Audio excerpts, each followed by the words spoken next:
ഉണ്ണികൃഷ്ണൻ പോറ്റിയെ ഇപ്പോൾ റാന്നി കോടതിയിൽ ഹാജരാക്കുന്നതിന്റെ ദൃശ്യങ്ങളാണ് പ്രേക്ഷകർ കാണുന്നത്. രാവിലെ തിരുവനന്തപുരത്ത് നിന്നും പ്രത്യേക അന്വേഷണ സംഘം വലിയ സുരക്ഷാ ക്രമീകരണങ്ങളുടെ അകമ്പടിയിൽ ഉണ്ണികൃഷ്ണൻ പോറ്റിയെ കോടതിയിലേക്ക് എത്തിക്കുന്നു. അതിന്റെ തത്സമയ ദൃശ്യങ്ങൾ പ്രേക്ഷകരിലേക്ക് എത്തിക്കുകയാണ്. ഈ റാന്നി കോടതിയിൽ ഹാജരാക്കിയ ശേഷം പിന്നീട് സ്പെഷ്യൽ ഇൻവെസ്റ്റിഗേഷൻ ടീം ഉണ്ണികൃഷ്ണൻ പോറ്റിയെ കസ്റ്റഡിയിൽ വാങ്ങും. അതിനുശേഷമാകും വളരെ വിശദമായുള്ള ചോദ്യം ചെയ്യലിലേക്ക് കാര്യങ്ങൾ കടക്കുക. കാരണം ഈ സ്വർണ്ണക്കടത്തുമായി ബന്ധപ്പെട്ട് ഉണ്ണികൃഷ്ണൻ പോറ്റിക്ക് അപ്പുറത്തേക്ക് ദേവസ്വം ബോർഡിൻ്റെ മുതിർന്ന ഉദ്യോഗസ്ഥന്മാർ, പ്രത്യേകിച്ച് 2019-18 കാലയളവിൽ ശബരിമല ക്ഷേത്രത്തിൻ്റെ ഭരണവുമായി ബന്ധപ്പെട്ട് വളരെ പ്രധാനപ്പെട്ട വകുപ്പുകൾ കൈകാര്യം ചെയ്തിരുന്നവർ, ഇവരിലേക്കെല്ലാം ഈ അന്വേഷണം എത്തും എന്ന കാര്യത്തിൽ യാതൊരു സംശയവുമില്ല. അതിനാൽ ഇന്നിപ്പോൾ കോടതിയിൽ ഹാജരാക്കിയ ശേഷം കസ്റ്റഡിയിൽ വാങ്ങുകയാണ് SIT ചെയ്യുന്നത്. അതിനുശേഷമാകും പോറ്റിയെ വളരെ വിശദമായുള്ള ചോദ്യം ചെയ്യലിലേക്ക് കടക്കുക. ഗൂഗിൾ രമേശ് കോടതിയിൽ നിന്നും ചേരുകയാണ്. ഗൂഗിൾ, ഈ ദൃശ്യങ്ങളിൽ കാണുന്നത് റാന്നി കോടതിയിലേക്ക് ഉണ്ണികൃഷ്ണൻ പോറ്റിയെ കൊണ്ടുപോകുന്നതല്ലേ? എപ്പോഴാണ് കോടതി മുറിയിലേക്ക് ഇയാളെ എത്തിക്കുക? മുമ്പാണ് ഉണ്ണികൃഷ്ണൻ പോറ്റിയുമായിട്ട് പ്രത്യേക അന്വേഷണ സംഘം റാന്നി കോടതിയിൽ എത്തിച്ചേർന്നത്. 11 മണിയോടുകൂടി കോടതി നടപടികൾ ആരംഭിക്കും. അപ്പോൾ തന്നെ ആദ്യഘട്ടത്തിൽ തന്നെ ഈ ഉണ്ണികൃഷ്ണൻ പോറ്റിയെ ഹാജരാക്കുന്നതിന് വേണ്ടിയിട്ടുള്ള നടപടികളാണ് ഇപ്പോൾ അന്വേഷണ സംഘം നടത്തുന്നത്. എന്തായാലും 10:30 മണിയോടുകൂടി തന്നെ റാന്നിയിൽ എത്തിച്ചേർന്നിട്ടുണ്ട്. രാവിലെ 8:30 മണിയോടുകൂടി തിരുവനന്തപുരത്ത് നിന്നും ക്രൈംബ്രാഞ്ച് ഓഫീസിൽ നിന്നും ചോദ്യം ചെയ്യൽ പൂർത്തിയാക്കി പോറ്റിയുമായിട്ട് പ്രത്യേക അന്വേഷണ സംഘം പത്തനംതിട്ടയിലേക്ക് തിരിച്ചിരുന്നു.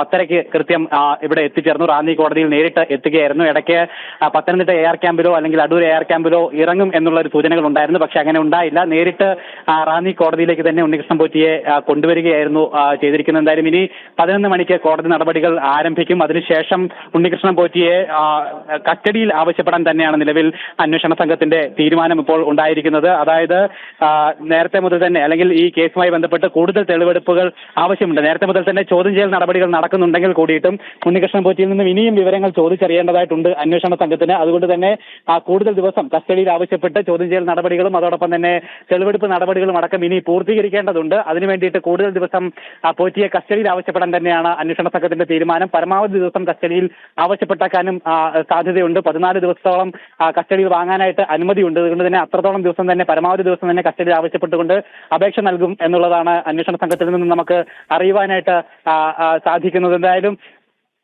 ആ രീതിയിൽ തന്നെ ആയിരിക്കും അന്വേഷണ സംഘത്തിന്റെ നീക്കങ്ങളെന്ന് മനസ്സിലാക്കുവാനായിട്ട് സാധിക്കുന്നു. ഒപ്പം ഇത്രയും ദിവസം അല്ലെങ്കിൽ കൂടുതൽ ദിവസങ്ങൾ ചോദിച്ചത് തന്നെ കൂടുതൽ നടപടികൾ ഇതുമായി ബന്ധപ്പെട്ടുണ്ട്. കാരണം ഉണ്ണികൃഷ്ണൻ പോറ്റിയെ ഇനി പലയിടങ്ങളിൽ എത്തിച്ച് തെളിവെടുപ്പ് നടപടികൾ നടത്തേണ്ടതുണ്ട്. പ്രത്യേകിച്ച് ഈ കേസുമായിട്ട് ബന്ധമുള്ള ബംഗളൂരു, അതോടൊപ്പം തന്നെ ഹൈദരാബാദ്, ചെന്നൈയിലടക്കം എത്തിക്കേണ്ടതുണ്ട്. അതിനുശേഷം സന്നിധാനത്തും എത്തിച്ച് തെളിവെടുപ്പ് നടപടികൾ ആരംഭിക്കേണ്ടതായിട്ട് ഉണ്ട്. അതുകൊണ്ട് തന്നെയാണ് കൂടുതൽ ദിവസം കസ്റ്റഡിയിൽ ആവശ്യപ്പെടുന്നത്. പ്രത്യേകിച്ച് സന്നിധാനത്ത് ഇന്ന് തുലാമാസ പൂജകൾക്കായി ക്ഷേത്ര നട തുറന്നിരിക്കുന്ന ഒരു സാഹചര്യം കൂടിയിട്ടുണ്ട്. വരുന്ന 5 ദിവസങ്ങളിൽ നട തുറന്നിരിക്കും. ഭക്തജന തിരക്ക് അനുഭവപ്പെടുന്ന ദിവസങ്ങളായതുകൊണ്ട് തന്നെ ഈ ദിവസങ്ങളിൽ സന്നിധാനത്തേക്ക് എത്തിച്ചുകൊണ്ട് തെളിവെടുപ്പ് സാധ്യമാകില്ല. അതിനുശേഷം നട അടച്ചതിന് ശേഷമായിരിക്കും സന്നിധാനത്ത് എത്തിച്ച് തെളിവെടുപ്പ് അടക്കം നടത്തേണ്ടതായിട്ട് ഉള്ളത്. അതുകൊണ്ട് തന്നെ കൂടുതൽ ദിവസം കസ്റ്റഡിയിൽ ലഭിച്ചാൽ മാത്രമേ ഈ കേസുമായിട്ട് കൃത്യമായിട്ട് മുന്നോട്ട് പോകാനായിട്ട് സാധിക്കുകയുള്ളൂ. അതോടൊപ്പം തന്നെ നിലവിൽ അന്വേഷണ സംഘത്തിന് മുന്നിൽ ഉള്ള ദിവസങ്ങൾ എന്ന് പറയുന്നത് 6 ആഴ്ചക്കാലമാണ് കോടതി അനുവദിച്ചിരുന്നത്. അതിൽ ഒരാഴ്ചക്കാലം പൂർത്തിയാവുകയാണ്. ബാക്കി 5 ആഴ്ച മാത്രമാണ് അവശേഷിക്കുന്നത്. അതുകൊണ്ട് തന്നെ ശേഷിക്കുന്ന കുറഞ്ഞ ദിവസത്തിനുള്ളിൽ തന്നെ പരമാവധി നടപടിക്രമങ്ങൾ പൂർത്തീകരിക്കേണ്ടതുണ്ട്. അന്വേഷണത്തിന്റെ അവസാന ഘട്ടത്തിൽ എത്തേണ്ടതായിട്ടുണ്ട്. അതുകൊണ്ട് തന്നെ വളരെ വേഗത്തിൽ തന്നെ ഈ അന്വേഷണ നടപടികൾ മുന്നോട്ട് കൊണ്ടുപോകാനാണ് അന്വേഷണ സംഘത്തിന്റെ തീരുമാനം. എന്തായാലും ഇന്നിപ്പോൾ പോറ്റിയെ കസ്റ്റഡിയിൽ കിട്ടുകയാണെങ്കിൽ ഇന്ന് തന്നെ ബാക്കി തെളിവെടുപ്പ് നടപടികളും മൊഴിയെടുക്കൽ നടപടികൾ കൂടി ആരംഭിക്കും. എങ്ങോട്ടേക്ക് കൊണ്ടുപോയിട്ടായിരിക്കും, ഇന്ന് തന്നെ തിരുവനന്തപുരത്തേക്ക് മടക്കി കൊണ്ടുപോകുമോ എന്നുള്ള കാര്യത്തിൽ ഇപ്പോഴും നമുക്ക് വിവരം ലഭിച്ചിട്ടില്ല. അതോ പത്തനംതിട്ടയിൽ എവിടെയെങ്കിലും തന്നെ ആയിരിക്കുമോ ബാക്കി നടപടികൾ എന്നുള്ള കാര്യവും ഇപ്പോൾ അവ്യക്തത തുടരുകയാണ്. എന്തായാലും ഇന്നലെ പോറ്റിയെ എടുത്തത് തിരുവനന്തപുരത്തെ പോറ്റിയുടെ വീട്ടിൽ നിന്നാണ്. അതിനുശേഷം ഏകദേശം 11 മണിക്കൂറോളം ചോദ്യം ചെയ്തതിനു ശേഷമാണ് അറസ്റ്റ് നടപടികളിലേക്ക് അന്വേഷണ സംഘം കടക്കുകയും ഒക്കെ തന്നെ ചെയ്തത്.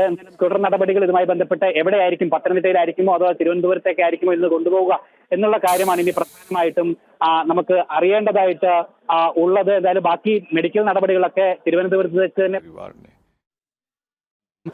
നമുക്ക് അറിയേണ്ടതായിട്ട് ഉള്ളത്. എന്തായാലും ബാക്കി മെഡിക്കൽ നടപടികളൊക്കെ തിരുവനന്തപുരത്ത് വെച്ച് തന്നെ പൂർത്തീകരിച്ചിട്ടുണ്ടായിരുന്നു. അതുകൊണ്ട് തന്നെ നേരിട്ട് കോടതിയിലേക്ക് കൊണ്ടുവരിക മാത്രമാണ് ഇപ്പോൾ ചെയ്തിരിക്കുന്നത്. എന്തായാലും ഇനി 11 മണിക്ക് കോടതി നടപടികൾ ആരംഭിച്ചാൽ മാത്രമേ ഇതുമായി ബന്ധപ്പെട്ട തുടർ കാര്യങ്ങൾ എങ്ങനെയായിരിക്കുമെന്ന് നമുക്ക് അറിയാനായിട്ട് സാധിക്കുകയുള്ളൂ. പ്രത്യേകിച്ച് ഹൈക്കോടതിയുടെ നേരിട്ടുള്ള കേസായതുകൊണ്ട് തന്നെ റാന്നി കോടതി ഈ കസ്റ്റഡി അപേക്ഷ അനുവദിക്കാൻ തന്നെയാണ് സാധ്യതയെന്നാണ് നമുക്ക് ലഭ്യമാകുന്ന നിയമവിദഗ്ധരടക്കം നൽകുന്ന സൂചനകൾ അനുസരിച്ച് പറയുവാനായിട്ട് സാധിക്കുന്നത്. കാരണം ഇത് പ്രത്യേക കേസായതുകൊണ്ട് തന്നെ ഈ അന്വേഷണ സംഘം, ഹൈക്കോടതി നിയോഗിച്ചിട്ടുള്ള അന്വേഷണ സംഘമാണ്.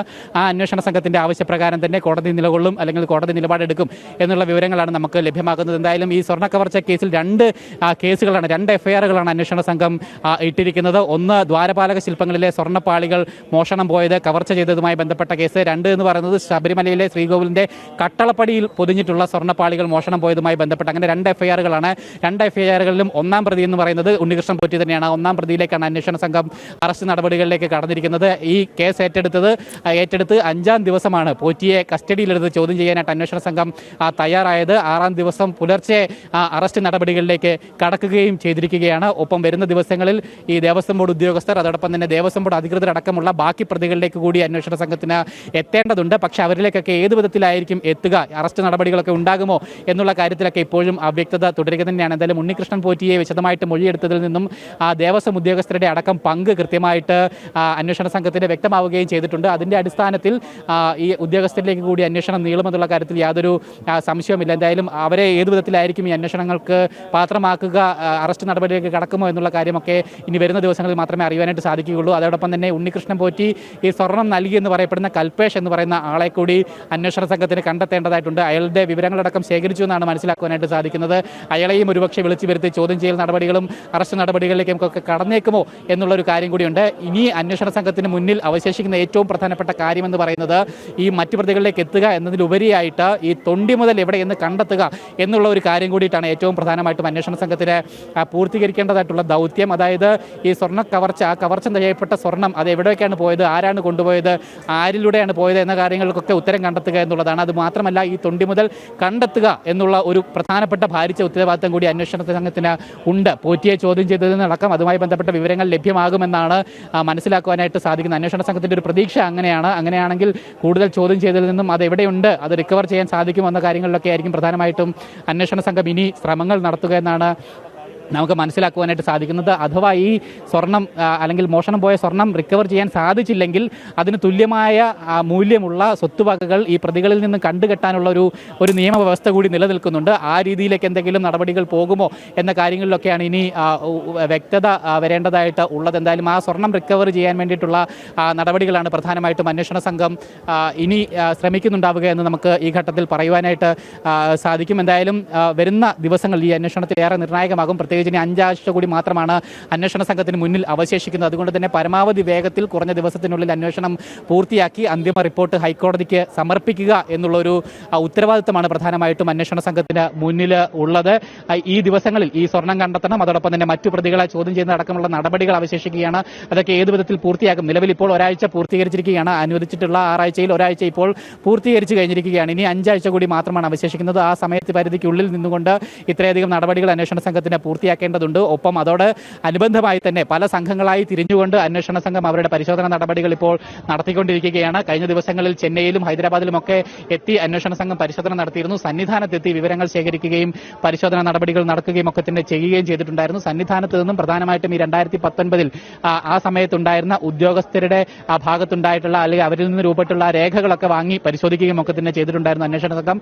ഇന്നലെ പോറ്റിയെ കസ്റ്റഡിയിലെടുത്ത് ചോദ്യം ചെയ്യുന്ന വേളയിൽ തന്നെ ഒരു സംഘം ഉദ്യോഗസ്ഥർ സന്നിധാനത്തും പരിശോധന നടത്തുന്നുണ്ടായിരുന്നു. സന്നിധാനത്തെ എക്സിക്യൂട്ടീവ് ഓഫീസിൽ നിന്നും അവിടെ നിന്നും രേഖകൾ അടക്കം പരിശോധിക്കുകയും ഒക്കെ തന്നെ ചെയ്തിട്ടുണ്ടായിരുന്നു. ഒപ്പം പ്രധാനപ്പെട്ട ഒരു കാര്യം, ദേവസ്വം വിജിലൻസ് ഒരു പ്രാഥമിക അന്വേഷണം ആദ്യഘട്ടത്തിൽ നടത്തിയിട്ടുണ്ടായിരുന്നു. ആ അന്വേഷണ റിപ്പോർട്ട് ഹൈക്കോടതിയിൽ സമർപ്പിക്കുകയും ചെയ്തിട്ടുണ്ടായിരുന്നു. ആ റിപ്പോർട്ടിനെ ഒരു ഇൻപുട്ടാക്കി വെച്ചുകൊണ്ടാണ്, അല്ലെങ്കിൽ അതിനെ ഒരു സോഴ്സാക്കി വെച്ചുകൊണ്ടാണ് അതിന്റെ തുടരന്വേഷണം എന്നുള്ള രീതിയിൽ അന്വേഷണ നടപടികൾ ഈ പ്രത്യേക അന്വേഷണ സംഘത്തിന് ആരംഭിക്കാനായിട്ട് സാധിച്ചു എന്നുള്ളത് ഒരു ഗുണകരമായ വസ്തുതയാണ്. കാരണം ഒരു പ്രാഥമിക അന്വേഷണ റിപ്പോർട്ട് കയ്യിലുണ്ട്. അതിന്റെ കൂടി പിൻബലത്തിലാണ് ഇവരുടെ അവരുടെ അന്വേഷണം ആരംഭിച്ചത് എന്നുള്ളത് ഇപ്പോഴത്തെ അന്വേഷണ സംഘത്തിന് ഒരു ഗുണകരമായിട്ടുള്ള ഒരു കാര്യമായിട്ട് മാറുകയും ചെയ്തിട്ടുണ്ട്. എന്തായാലും ആ റിപ്പോർട്ടിൽ ഉൾപ്പെടാത്ത കൂടുതൽ വിവരങ്ങൾ കൂടി അന്വേഷണ സംഘത്തിന് കണ്ടെത്തേണ്ടതായിട്ടുണ്ട്. അതിന്റെ അടിസ്ഥാനത്തിലാണ് വിവിധഘട്ട പരിശോധനകൾ പ്രത്യേക അന്വേഷണ സംഘത്തിന്റെ ഭാഗത്തു നിന്നും കഴിഞ്ഞ ദിവസങ്ങളിലൊക്കെ ആയിട്ട് നടന്നു വന്നുകൊണ്ടേയിരുന്നത്. സന്നിധാനത്തടക്കം ഇതിനോടകം തന്നെ 2 തവണ SIT ടീം പരിശോധന നടത്തുകയും ചെയ്തിട്ടുണ്ട്. ഒപ്പം ഈ സ്മാർട്ട് ക്രിയേഷൻസുമായി ബന്ധപ്പെട്ട കാര്യങ്ങൾ ചെന്നൈയിലും അതോടൊപ്പം തന്നെ ഈ സ്വർണം കൊണ്ടുപോയിട്ടുള്ള ബംഗളൂരുവിലേക്കും ഹൈദരാബാദിലേക്കും ഒക്കെ ഇതുമായി ബന്ധപ്പെട്ട അന്വേഷണം നീണ്ടിട്ടുണ്ട്. ഇതിനോടകം തന്നെ അവിടെയൊക്കെ അന്വേഷണ സംഘം എത്തി വിവരങ്ങൾ ശേഖരിക്കുകയും ഒക്കെ തന്നെ ചെയ്തിട്ടുണ്ട്. ആ ശേഖരിച്ചൊക്കെ വിവരങ്ങളുടെ അടിസ്ഥാനത്തിലും ഒപ്പം സ്മാർട്ട് ക്രിയേഷൻസിന്റെ CEO അദ്ദേഹത്തിന്റെ ആ മൊഴിയുടെ കൂടി അടിസ്ഥാനത്തിലാണ് പോറ്റിയെ കസ്റ്റഡിയിൽ എടുക്കുന്നതിന് വേണ്ടിയിട്ടുള്ള തീരുമാനം അന്വേഷണ സംഘം കൈക്കൊണ്ടതും അയാൾക്കാണ് പ്രധാനമായിട്ട് ഈ കേസിൽ പങ്കുണ്ട് എന്ന മൊഴിയുടെ കൂടി അടിസ്ഥാനത്തിലാണ് അയാളുടെ അറസ്റ്റ് നടപടികളിലേക്ക് കടന്നതെന്നാണ് നമുക്ക് മനസ്സിലാക്കുവാനായിട്ട് സാധിക്കുന്നത്. എന്തായാലും അന്വേഷണ സംഘത്തിന്റെ നടപടികൾ വേഗതയിൽ തന്നെ പുരോഗമിക്കുന്നത് തന്നെ പറയേണ്ടിയിരിക്കുന്നു. എന്തായാലും ഇന്ന് പുലർച്ചെ അറസ്റ്റ് ചെയ്തതിനു ശേഷം രാവിലെയും ചോദ്യം ചെയ്യൽ നീണ്ടു.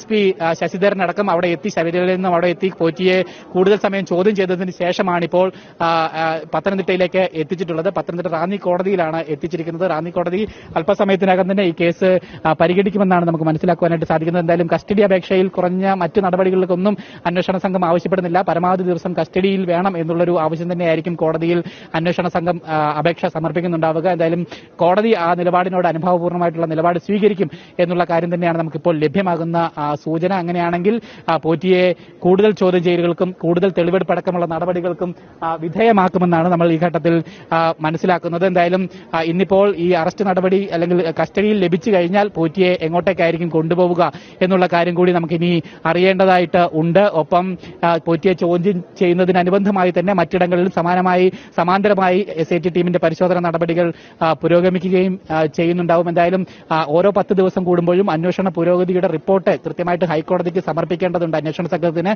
അതുകൊണ്ട് തന്നെ റിപ്പോർട്ട് സമർപ്പിക്കാൻ ഇനി ഏതാനും ദിവസങ്ങൾ മാത്രമേ ഉള്ളൂ എന്നാണ് മനസ്സിലാക്കുവാനായിട്ട് സാധിക്കുന്നത്.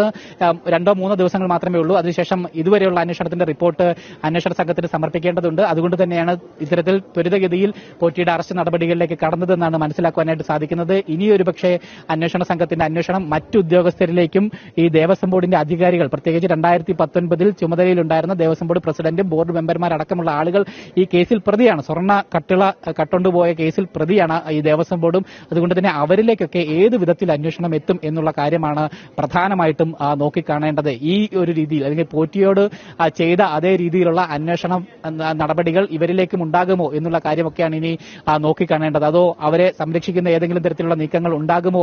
അതൊക്കെ വലിയ വിമർശനങ്ങൾക്ക് കാരണമാവുകയും ചെയ്തു. അതുകൊണ്ട് തന്നെ ആ രീതിയിലുള്ള നടപടികൾ ഉണ്ടാകുമോ എന്നുള്ള കാര്യങ്ങളൊക്കെയാണ് ഇനി വരുന്ന ദിവസങ്ങളിൽ നമുക്ക് നോക്കിക്കാണേണ്ടത്. എന്തായാലും പോറ്റിയുടെ അറസ്റ്റ് നടപടികൾ പൂർത്തീകരിച്ച് അയാളെ ഇപ്പോൾ കോടതിയിൽ ഹാജരാക്കിയിരിക്കുകയാണ്. ഈ പമ്പ പോലീസ് സ്റ്റേഷൻ പരിധിയിൽ ഉള്ള കോടതിയാണ് റാന്നി കോടതി. അതുകൊണ്ട് തന്നെ ഈ കോടതിയിലാണ് ഈ ക്രൈം നടന്നിട്ടുള്ള പോലീസ് സ്റ്റേഷൻ പമ്പ പോലീസ് സ്റ്റേഷനാണ്. ആ പോലീസ് സ്റ്റേഷൻ പരിധിയിലാണ് 2 FIRകളും അന്വേഷണ സംഘം സമർപ്പിച്ചിട്ടുള്ളത്. ഗൂഢാലോചന, വിശ്വാസവഞ്ചന, കവർച്ച തുടങ്ങിയിട്ടുള്ള വകുപ്പുകൾ ചുമത്തിക്കൊണ്ടാണ് 2 കേസുകൾ സ്പെഷ്യൽ ഇൻവെസ്റ്റിഗേഷൻ ടീം രജിസ്റ്റർ ചെയ്തിരിക്കുന്നത്. ക്രൈം രജിസ്റ്റർ ചെയ്തത് ക്രൈംബ്രാഞ്ച് ആസ്ഥാനത്താണെങ്കിൽ കൂടിയിട്ടും ഈ FIRകൾ സമർപ്പിച്ചത് പമ്പ പോലീസ് സ്റ്റേഷൻ പരിധിയിലുള്ള റാന്നി കോടതിയിലാണ്. അതുകൊണ്ട് തന്നെയാണ് കോടതിയിൽ നിലവിൽ ഇങ്ങോട്ടേക്ക് തന്നെ അറസ്റ്റിന് ശേഷം പോറ്റിയെ എത്തിക്കുകയും ചെയ്തിരിക്കുന്നത്. എന്തായാലും കോടതി നടപടികൾ അല്പസമയത്തിനകം തന്നെ ആരംഭിക്കും. 11 മണിയോടുകൂടി കോടതി നടപടികൾ ആരംഭിക്കും. ആദ്യഘട്ടത്തിൽ തന്നെ ഈ കേസ് എടുക്കുമെന്നാണ് നമുക്ക് മനസ്സിലാക്കുവാനായിട്ട് സാധിക്കുന്നത്. അങ്ങനെയാണെങ്കിൽ ബാക്കി അതിനുശേഷമുള്ള തുടർ നടപടികൾ, ബാക്കി മെഡിക്കൽ അടക്കമുള്ള നടപടികൾ ഒരുപക്ഷെ ഉണ്ടായേക്കാൻ സാധ്യതയുണ്ട്.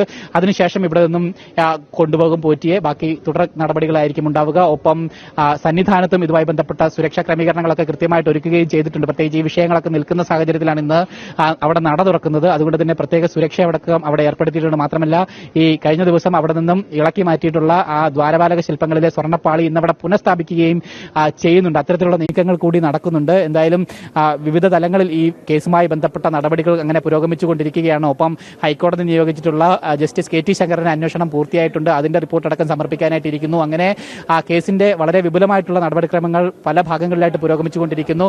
മാത്രമല്ല ഇത് ഇവിടെ മാത്രം പത്തനംതിട്ടയിലോ തിരുവനന്തപുരത്തോ മാത്രം ഒതുങ്ങി നിൽക്കുന്ന ഒരു കേസല്ല. ഇതിനൊരു ദക്ഷിണേന്ത്യ മുഴുവൻ വ്യാപിച്ചു കിടക്കുന്ന ഒരു അഴിമതിയാണ് അല്ലെങ്കിൽ ഒരു കവർച്ച കേസാണ്. പ്രത്യേകിച്ച് ശബരിമലയിൽ നിന്നും കൊണ്ടുപോയിട്ടുള്ള സ്വർണവുമായിട്ട് ബംഗളൂരുവിലും ചെന്നൈയിലും ഹൈദരാബാദിലും ഒക്കെ പോയിട്ടുള്ളതായിട്ടുള്ള തെളിവുകൾ നേരത്തെ മുതൽ തന്നെ അന്വേഷണ സംഘത്തിന് ലഭ്യമായിട്ടുണ്ടായിരുന്നു.